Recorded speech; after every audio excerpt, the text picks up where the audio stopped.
Welcome to POTUS 2016, where we follow the presidential horse race and pour cold, hard facts on the overheated campaign rhetoric. I'm Brian Lehrer. What a week since we last got together. First, Pope Francis says Donald Trump is not a Christian if he wants to deport millions and build a wall. Trump calls the Pope's words disgraceful and goes on to win the South Carolina primary. Without traction there or anywhere, Jeb Bush finally quits. $130 million down the drain, media buys, and valet parking. Marco Rubio and Ted Cruz also trail in South Carolina, second and third, but press on. Nevada, Democrats caucus. Clinton wins despite a late surge from Sanders. Cruz fires his communications guru, ostensibly over a video that had it all wrong. Marco does like the Bible. In Las Vegas, Trump says he'd like to punch a protester in the face and calls Ted Cruz sick. President Obama says he doesn't want the next president to have to inherit Gitmo. The Republicans say they'd fill the prison with lots more bad guys. And who gets to fill the Supreme Court vacancy? Key GOP senators pledge no hearings, no vote, no nothing till next Inauguration Day. Then Nevada Republicans caucus. Trump wins big, more than Rubio and Cruz combined. Trump is happy and thinking Super Tuesday and beyond. And we've had some great numbers coming out of Texas and amazing numbers coming out of Tennessee and Georgia and Arkansas. And then in a couple of weeks later, Florida. We love Florida. So we're going to do very well in Ohio. We're beating the governor. That's good. It's always nice to be beating the governor. And Michigan, the whole thing. I mean, it's going to be an amazing 2 months. We might not even need the 2 months, folks, to be honest, all right? In these most recent primaries, exactly which voters are betting on Trump and why? Let's take out the binoculars. Yes, time for the horse race. Last night's win in Nevada was huge for the Donald. With 46% of the vote, Trump nearly doubled second place Marco Rubio and proved to skeptics that he could win mightily in New England, the South, and the West. Even with low voter turnout, with 3 consecutive wins, it's getting harder not to call him the presumptive nominee. Who went for Trump in Nevada and why? Just as in previous contests, voters were hungry for change. More than 60% told exit pollsters they preferred an outsider candidate, and half of them voted for Trump. Exit polling also showed Trump winning over a broad number of demographics, even leading among non-whites, both non-college and college graduates, voters above the age of 30, and somewhat conservative and moderate voters alike. All this further dispels the idea that Trump has limited potential for growth. As much as the Nevada results were good news for Donald Trump, they were bad news for Ted Cruz. Trump again won most evangelicals, a group Ted Cruz has repeatedly stated he could win. This becomes increasingly important as the race heads to the South, home of the GOP's core evangelical base. Cruz's base is also getting squeezed by Marco Rubio after he essentially matched Cruz's evangelical support in Nevada. Further impeding Cruz's path, he lost big to both Trump and Rubio among the moderates and those somewhat conservative Republican voters, so valuable in a general election. Trump also got 60% of voters looking for someone who can bring change. On the issues that matter most to Republicans, immigration, jobs, terrorism, and government spending, Trump won them all, beating Rubio by a comfortable margin on everything but security. Could other Trump opinions derail him? He only won 20% of those looking for shared values in a candidate, a quality highly sought by Republicans. But he got 86% of those wanting a candidate who, quote, tells it like it is. Does Rubio still have a chance? With a shrinking field, maybe. With Jeb gone and John Kasich lagging, Rubio has picked up almost 24 endorsements from top Republicans in the past 2 weeks and is seeing an uptick in donor contributions, perhaps reflecting the shift. Rubio won the vast majority of voters who decided on a candidate within the last week. But is it too late? Trump is about to get his first endorsements from members of Congress. And current polls indicate that Trump leads in all the Super Tuesday states. Before then, however, Democrats will be voting in South Carolina this Saturday. After learning a hard lesson from Barack Obama in 2008, Clinton has campaigned heavily in the state, especially among African Americans who represent at least half of the electorate. And it's showing. Buoyed by their support, Real Clear Politics polling averages for the Palmetto State show Clinton now running 24 points ahead of Sanders. Further evidence of Clinton solidifying her position? Nevada exit polls showed Clinton beating Sanders on many fronts last Saturday, including those most interested in health care and the economy. Perhaps valuing her experience and pragmatic style, she is also the heavy favorite among older voters who, unfortunately for the Sanders campaign, tend to turn out to the polls more often. By the way, actor Dick Van Dyke, who is 90 years old, did come out for Bernie this week, raising the average age of Sanders supporters. All right, time to delve into the issues, this week with a focus on organized labor.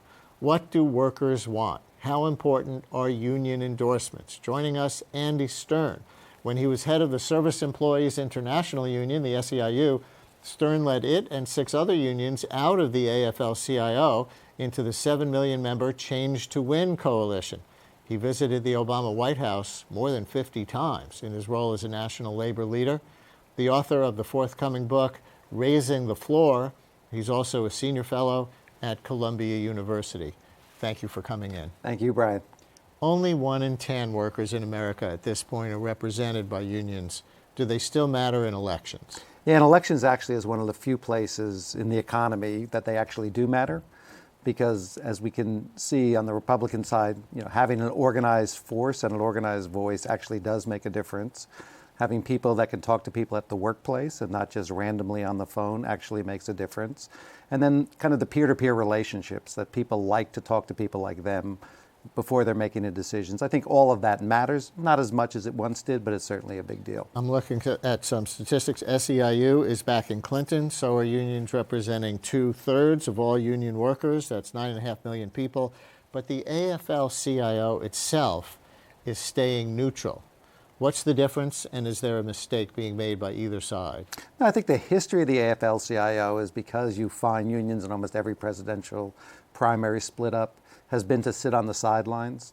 They sat on the sidelines in almost every single presidential election I was involved in. So I don't think it's particularly different. Obviously, the Clinton people want him to make an endorsement. The Sanders people are just as insistent they not. So I think it's just going to be played out, but I don't think it's a big deal. Unions for Sanders, postal workers, and the National Nurses United, and the Communications Workers of America, will they regret this if Hillary gets the nomination? I don't think they'll regret it. I think they stood up for what they believe in. Our union was a Howard Dean supporter in the year that John Kerry won the nomination, and a lot of people thought that was an act of heroism or idiocy. I'm not sure which ones, but when you do what you think is right for your members and on the issues that are important to them, I think there really is no price to pay. Do you really have a record of visiting the White House more than 50 times with Obama as president? I did, yes. How do you wield influence when you go to the White House as a labor leader? How does that work? Well, there were 2 kind of odd and small but important lessons. First of all, anybody who thinks they're going to see the president 53 times is out of their mind. How many times did you? I said enough. And secondly, I'd say that there are very important people who work in the White House that advise the president every day, and spending time with them, never asking them to do multiple things, but sort of spreading out your ideas to a bunch of different staff people. And then the odd thing is, once you're in the White House, you can actually wander around into the old executive office building or upstairs, and you sort of did what I would have called an old organizer's house visits of just dropping in on important people like the vice president or their chief of staff and just trying to use that time to a broader set of issues. Is there anything you can say concretely that you accomplished through your close contact with the Obama White House? Yeah, I don't think there's any question that we were a very influential person on the health care. Most importantly, getting him to do it, which at one moment of history, there was sort of the incremental approach as opposed to sort of fundamental change. And I'd say our union had an enormous amount of influence on that. And I think we had a lot of influence on trying to build the Medicaid program within the government. Do you regret that the Obama administration went for health care so big, so early. There are a lot of supporters who second guess him and say it would have been better to try to do jobs first out of the economic recession that we were in at the time, and that he squandered all his political capital on health care because people are like, what? This? Why this now? Well, I think if you want to have 20/20 hindsight, which we all can, and we spent over $1 trillion to try to create jobs through the stimulus program. We learned that shovel ready wasn't really ready, for jobs to put people back to work quickly, and that creating jobs is a complicated thing. I think we've set in place an infrastructure for healthcare. There are lots of problems with Obamacare, but there are 15 million more people who have healthcare that didn't have it before. There's a framework to build upon. I've heard now New York, for instance, talking about a public option, and Hillary Clinton talking about a public option again. But that is impossible to do if there wasn't a foundation or a framework to build from. So does this mean you're on Clinton's side personally in that debate with Bernie Sanders? Start to try to make it a universal, single-payer system, and Clinton says, no, that would be throwing out the foundation that Obamacare built? If I could wave a magic wand, I would have Medicare for all tomorrow. I would never say that that's not the right solution. I think where we are right now makes it very hard to imagine that. So I do think, a better chance in the short run, is to build on what we have. But we need to be building towards a Medicare for all system. Donald Trump, he talks about striking better deals with China and Mexico, who he says are eating our lunch on trade and taking our jobs. From a progressive union leader's perspective, what do you think of Donald Trump and jobs? Well, I think Donald Trump and Bernie Sanders are somewhat like when Bill de Blasio talked about a tale of two New Yorks. There's kind of the economy that Barack Obama talks about proudly, which is a joblessness under 5%, lower gas prices, trade deals with China.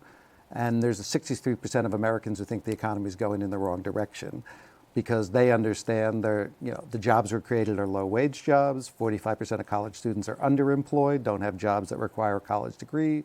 The 10 largest jobs in America don't require a college degree. Only one, actually, registered nurses do.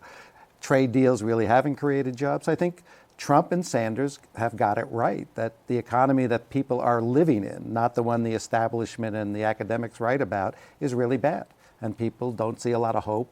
And they are the spokesperson making the clarion call to say this is not working for people, and they're right. But the Sanders supporters are angry at Wall Street, and the Trump supporters are angry at Mexicans. I think people are angry, and you're right. I mean, part of the world is, are you, a populist or a socialist as to who you want to blame for the problems? But I think they, and now Secretary Clinton, all kind of get there is just a very different problem that people don't want to talk about in America. The jobs we're creating aren't good jobs. College isn't paying off. People have too high of student debt, and no one has an answer. And so Sanders and Trump are providing answers, in Trump's case, the wrong answers. I see your forthcoming book advocates a universal basic income for all Americans. How would that work?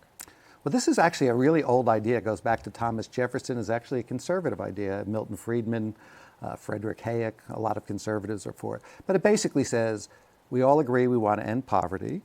And I think we also all could agree that all the different welfare systems we've put together right now haven't done that.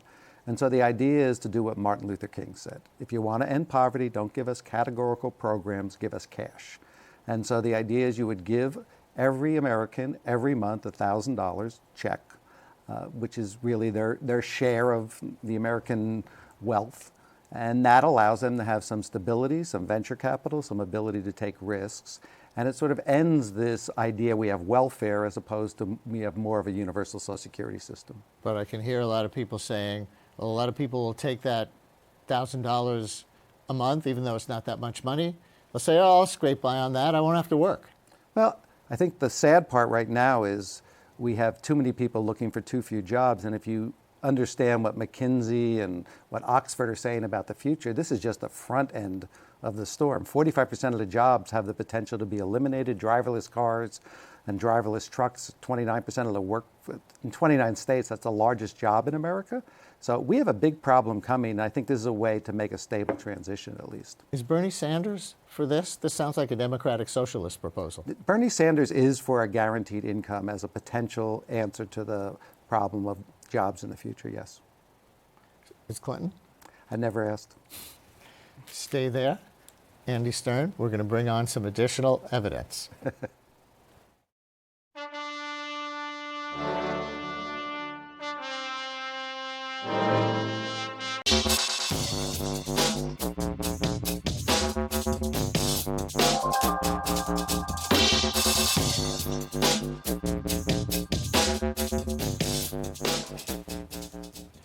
Time for evidence-based politics, where we meet a scholar who has studied an issue oversimplified by campaign rhetoric. As you've no doubt heard, the head of Apple Computer, Tim Cook, has refused to offer the FBI a so-called backdoor entrance to the encrypted data inside the iPhone of San Bernardino shooter Syed Farook. Apple says a backdoor would set a precedent, threatening the data of millions of users. Even Marco Rubio, who talks tough on terrorism, agrees there might be valuable information in the phone too, sees both sides. Here's the thing, though. If you required, by law, if we passed a law that required Apple and these companies to create a backdoor, number one, criminals could figure that out and use it against you. And number two, there's already encrypted software that exists, not only now, but in the future, and created in other countries. We would not be able to stop that. Are we surprised that Donald Trump sees only one side? First of all, Apple ought to give the security for that phone, okay? What I think you ought to do is boycott Apple until such time as they give that security number. How do you like that? I just thought it. Encryption presents a new landscape where valuable evidence is out of reach from investigators. Security officials have even called it a crisis of going dark. But a new study from Harvard argues that the worry is overblown. The study, a collaboration of professionals from academia, tech, and intelligence agencies, is titled Don't Panic, Making Progress in the Going Dark Debate. Via Skype, David O'Brien joins us. He is a researcher at the Harvard Berkman Center for Internet and Society. Thank you for coming on. Thanks very much for having me.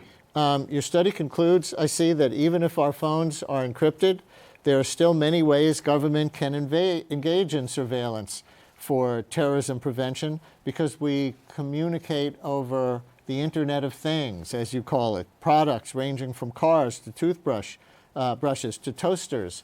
All these things are having Wi-Fi connections now, Internet of some sort? That's right.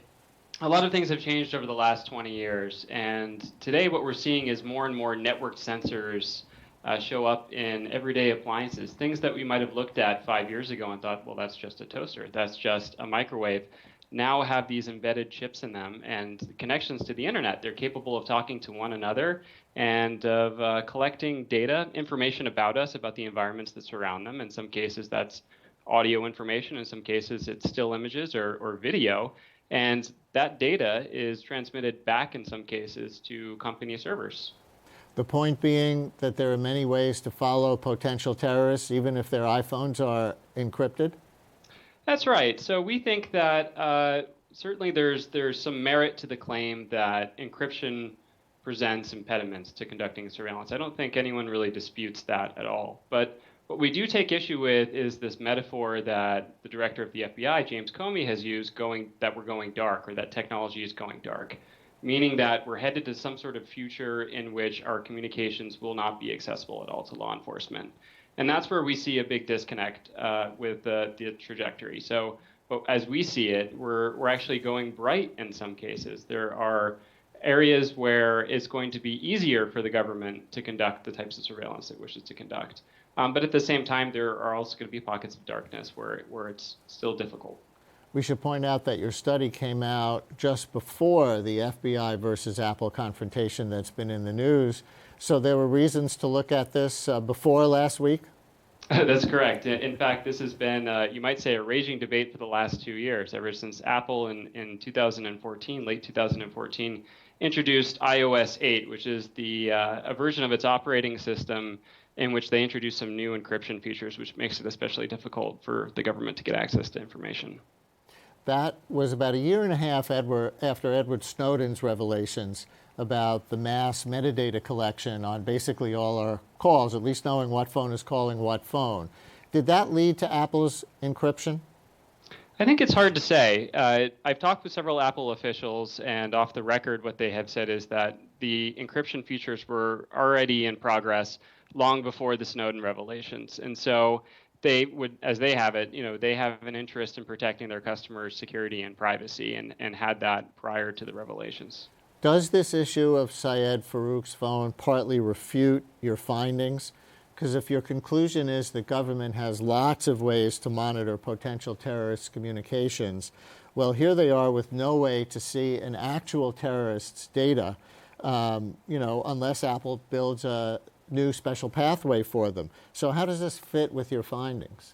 That's a great question. So it's not necessarily the case that we feel that the Internet of Things and cloud computing and similar technological evolutions are necessarily going to fill all the gaps, all the information that's lost to encrypted communications. But instead that there are going to be some pieces of information which are going to be collectible that the government didn't have access to before. And so it might help a little bit. It's not, I think, going to completely fill the gap, though, that's left behind. Andy Stern, who's here with us, has a question for you. So Andy? I understand people's hesitancy to give the government an absolute right to have the back door in, but why doesn't someone just print out or upload to the cloud the information that's in that particular phone and make it available while we're fighting about, what's the long-term policy? Another good question. So I believe in this case, so iCloud is the service that Apple uses for iPhones and other Apple products to back up information. It's enabled by default on most devices. In this particular case, information from the phone in question was backed up to the iCloud service. And in that case, information that's held by Apple in the iCloud servers is actually accessible by Apple. And it's my understanding that they actually gave that information to the FBI.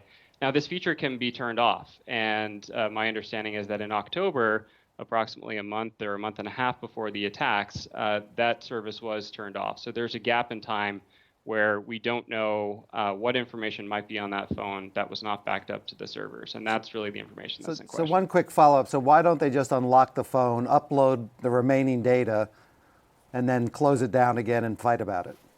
I think that's exactly what the government is arguing for here, for Apple to create some sort of solution whereby they can gain access to the phone, they being the government, and get the information that they need, and do so in a way where it's under controlled circumstances. It's only in this one case, in other words, as the government has put it.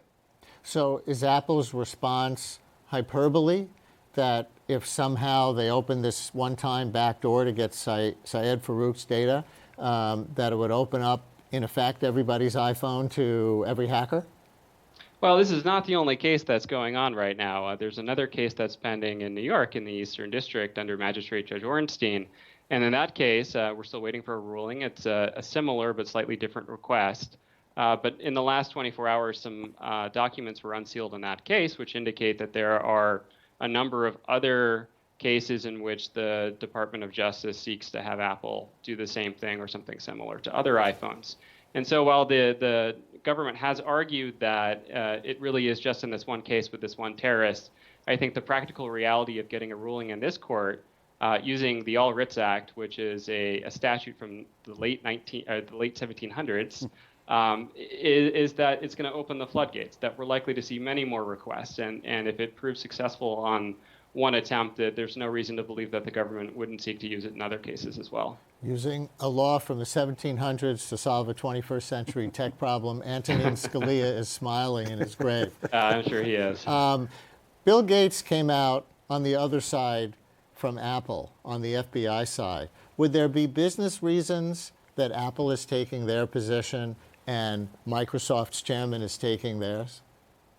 Possibly. I mean, they are competitors, so we have to keep that in mind. And there are other competitors out there. If you look at Google and Facebook, for example, Apple's business model is quite different from some of its competitors. They don't rely on access to user information the same way that, say, Google does.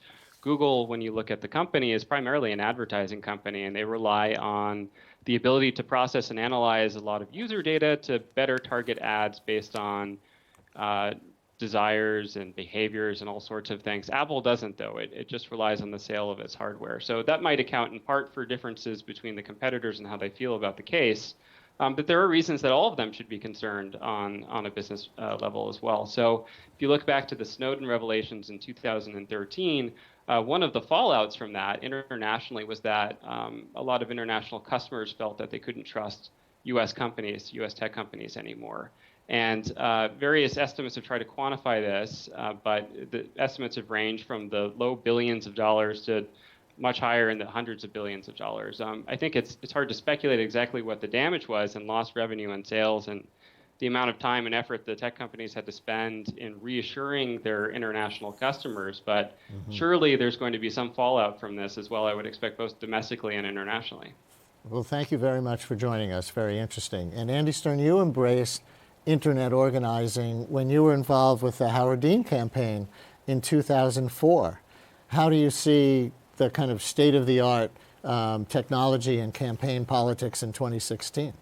I mean, I think it's ahead leaps and bounds. In fact, one of the people who used to work for me is running Bernie Sanders fundraising, Tim Tagaris, and they've done obviously an outstanding job. But it also changes the role of unions in the sense that in some ways the campaigns may know a lot more about our members in terms of data than we do. They may know a lot about what persuades them more. And so what we saw in the last Obama election is that the campaign was saying to us, we really want your people, but we don't really want you necessarily talking to them about the issues you think you want to talk to them about, because we happen to know if you talk to this person about student loans or another person, about immigration, they're going to be much more interested, and we have that data and you don't. So it's beginning to create a little more friction in terms of how we run effective, general election campaigns. Can union leaders ever live with that kind of a deal? They should be able to live with that deal, or they should at least ask to sort of share in the planning in terms of what information do you have available and how do we win. But in the end, this is really about winning, not really about who protects their proprietary ways of doing business. Andy Stern, thank you very much for joining us. We will see what happens in this crazy election year so far. And that is POTUS 2016 for today. We'll be back at this hour next week covering the presidential horse race and pouring cold, hard facts on the overheated campaign rhetoric. And there will be heat. Next week is Super Tuesday. 12 states vote. Nearly half the delegates needed to win are at stake in both parties. Buckle up. I'm Brian Lehrer. Thanks for watching.